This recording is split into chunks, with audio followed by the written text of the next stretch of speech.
यह कहानी है एक पुराने लड़कियों के हॉस्टल की।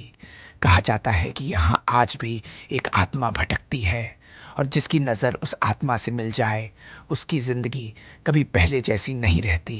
रिया एक मासूम लड़की थी जो पढ़ाई के लिए इस हॉस्टल में आई थी। वह शहर से बहुत दूर आई थी और उसके मन में थोड़ी डर और उत्सुकता दोनों थी। सामने खड़ी इमारत जर्जर थी, दीवारों पर सीलन जमी थी, खिड़कियां टूटी हुई थीं और ऊपर लगी ट्यूबलाइट बार बार टिमटिमा रही थी। रिया ने धीरे धीरे कदम बढ़ाए। हर कदम पर सीढ़ियां चरचराती थीं और हवा का झोंका उसके चेहरे से टकरा रहा था। मन ही मन वह सोच रही थी, कितना अजीब और सन्नाटा है यहाँ। तभी वार्डन ने उसे देखा। वह सख्त और रहस्यमयी नजर आती थी। उसने रिया को चाबी पकड़ा दी। रिया, ये तुम्हारे कमरे की चाबी है, रूम नंबर 13। रिया थोड़ी हिचकिचाई। मैम, ये नंबर थोड़ा अशुभ नहीं है। वार्डन की आंखें पल भर के लिए चमकी, फिर बोली, इस हॉस्टल में सवाल मत पूछो, बस नियम मानो। रिया ने अपने कमरे की ओर कदम बढ़ाए। कमरे का दरवाज़ा खोला तो अंदर पहले से एक लड़की मौजूद थी। उसका नाम नेहा था। नेहा मुस्कुराई और बोली, ओह, तो तुम हो मेरी नई रूममेट। Welcome to hostel. फिर हंसते हुए कहा, कुछ लोग इसे हॉस्टल नहीं, हेल कहते हैं। रिया थोड़ा घबराई। हेल मतलब? नेहा ने आंख मारी और कहा, तू देखती जा, सब समझ जाएगी। पहली रात रिया अपने बिस्तर पर लेटी थी। नेहा सो चुकी थी। हॉस्टल की खिड़कियों से ठंडी हवा आ रही थी। अचानक खिड़की पर हल्की आवाज आई। रिया ने धीरे से देखा और जम गई। खिड़की पर एक लड़की खड़ी थी। सफेद कपड़े, बिखरे बाल, पीला चेहरा और उसकी आंखें सीधे रिया पर थीं। रिया चिल्लाई, नेहा घबरा कर उठी और लाइट ऑन की, लेकिन खिड़की पर कोई नहीं था। नेहा बोली, रिया, तू सपना देख रही है। रिया कांपते हुए बोली, नहीं, मैंने देखा, सच में कोई था। अगली सुबह रिया ने देखा कि हॉस्टल में सब लोग अपनी रोजमर्रा की गतिविधियों में व्यस्त हैं, लेकिन रिया की आंखों में डर और सवाल दूर थे। रिया और नेहा ने धीरे धीरे हॉस्टल का पता लगाना शुरू किया।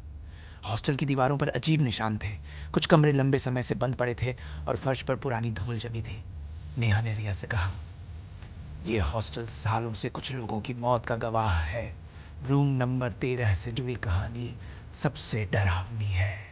रिया डर गई। क्या सच में यहाँ भूत है? नेहा ने गंभीर होकर सिर हिलाया। हाँ, और वही लड़की जो रात को खिड़की पर दिखी, वही उस कमरे की आत्मा है। अगली रात रिया नीचे पानी पीने गई। सीढ़ियां सुनसान थीं। अचानक किसी ने उसके कान में फुसफुसाया, भाग जा वरना मर जाएगी। रिया का खून जम गया। उसके हाथ से गिलास गिरा और टूट गया। कॉरिडोर की लाइटें टिमटिमाने लगीं और सामने का दरवाजा धीरे धीरे खुला। रिया भागकर ऊपर लौट गई। सुबह रिया नीचे बैठी थी। चौकीदार जोशी चाचा उसके पास आए। उनकी आंखों में चीख, उन्होंने धीमे से कहा, "मैं डरूंगा, रात को सोने की समय।" रिया कांपते हुए पूछी, क्यों चाचा, वहाँ की? चाचा कुछ बोला, चुप, कुछ बात जाननी थी। तीसरी बात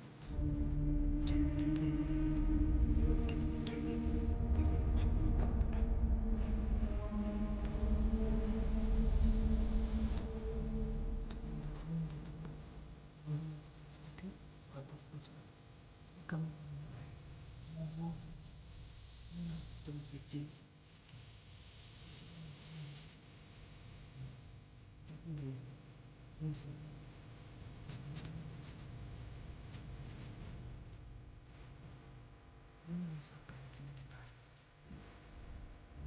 वार्डन को पता चल गया कि हमने तुझसे सच्चाई कही तो हमें यहाँ से कभी जाने नहीं देगी। रिया का दिल जोर जोर से धड़क रहा था। अब उसे समझ आ चुका था कि यह हॉस्टल सिर्फ की मौत का बहाना है। रिया को भी बस कुछ झलकियां मिली, लेकिन यह तो शुरू थी। इस हॉस्टल की असली कहानी, इस कमरे का असली रहस्य।